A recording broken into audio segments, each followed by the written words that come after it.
kamu apa yang dimaksud lingkungan? Lingkungan adalah tempat seluruh komponen melakukan aktivitasnya dan memberikan pengaruh antara satu sama lain. Dalam lingkungan terdapat 3 unsur sebagai berikut. Yang pertama, unsur biotik, yaitu meliputi manusia, hewan, tumbuhan, maupun organisme lainnya.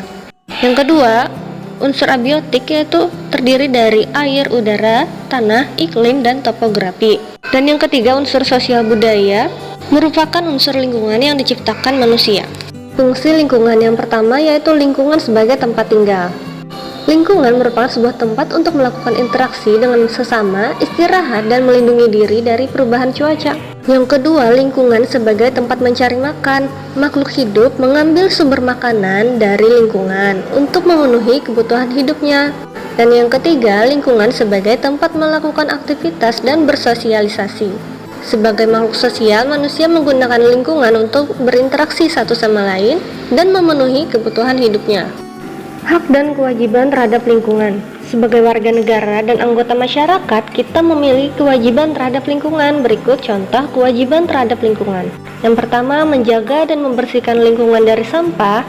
Yang kedua, melakukan reboisasi. Yang ketiga, menjaga sungai agar tidak tercemar oleh sampah dan limbah. Yang keempat, menggunakan teknologi yang ramah lingkungan. Dan yang kelima, menerapkan perilaku hemat energi. Selain itu, hak kita terhadap lingkungan, yang pertama, menikmati lingkungan yang segar. Yang kedua, mengelola lingkungan hidup sesuai dengan peraturan perundang-undangan yang berlaku. Yang ketiga, menggunakan energi. Yang keempat, memanfaatkan sumber daya alam. Dan yang kelima, terbebas dari polusi. Sumber daya alam di Indonesia. Sumber daya alam adalah semua kekayaan alam yang ada di bumi.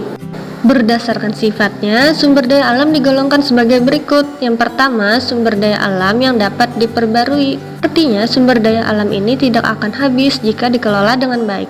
Contohnya, air, tanah, hutan, udara, hewan, dan tumbuhan. Yang kedua, sumber daya alam yang tidak dapat diperbarui. Artinya, sumber daya alam jenis ini akan habis apabila dipakai terus-menerus. Contohnya seperti bahan tambang. Setiap daerah di Indonesia memiliki potensi sumber daya alam yang berbeda. Kalau perkebunan sawit dapat dijumpai di Pulau Sumatera, Kalimantan, Sulawesi, dan Papua.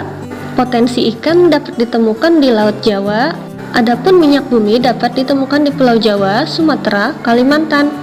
Tambang batu bara juga dapat dijumpai di Sumatera, Kalimantan, dan Papua. Sebagai warga negara, kita wajib menjaga kelestarian sumber daya alam dengan cara memanfaatkan teknologi yang ramah lingkungan, melakukan reboisasi, dan menggunakan energi alternatif. Selain kewajiban, kita juga dapat memiliki hak untuk memanfaatkan sumber daya alam, seperti memanfaatkan hasil pertanian, memanfaatkan hasil perkebunan, dan lain-lain. Manfaat sumber daya alam di bidang pertanian sebagai berikut. Yang pertama, padi dan jagung dapat digunakan untuk makanan pokok. Yang kedua, kacang hijau sebagai sumber vitamin B. Yang ketiga, kacang kedelai itu sebagai bahan membuat tempe, tahu, dan kecap. Di bidang perkebunan, kelapa sawit dapat digunakan untuk membuat minyak goreng, kopi, teh, dan coklat untuk bahan minuman, tebu untuk bahan baku membuat gula pasir, karet untuk bahan baku pembuatan ban. Di bidang kehutanan, hutan bisa sebagai objek wisata paru-paru dunia, mencegah erosi dan banjir. Kayu juga dapat digunakan sebagai bahan bangunan, dan rotan untuk pembuatan bahan kerajinan. Di bidang perikanan laut, sumber daya alam ikan bermanfaat untuk dikonsumsi sebagai sumber protein hewani, rumput laut sebagai bahan baku membuat agar-agar dan obat-obatan, terumbu karang juga dapat digunakan sebagai objek wisata bawah laut. Bidang pertambangan, batu bara itu dapat dimanfaatkan sebagai bahan bakar, emas dan perak untuk membuat perhiasan, belerang untuk campuran obat, tembaga untuk membuat kabel, dan nikel untuk membuat baja.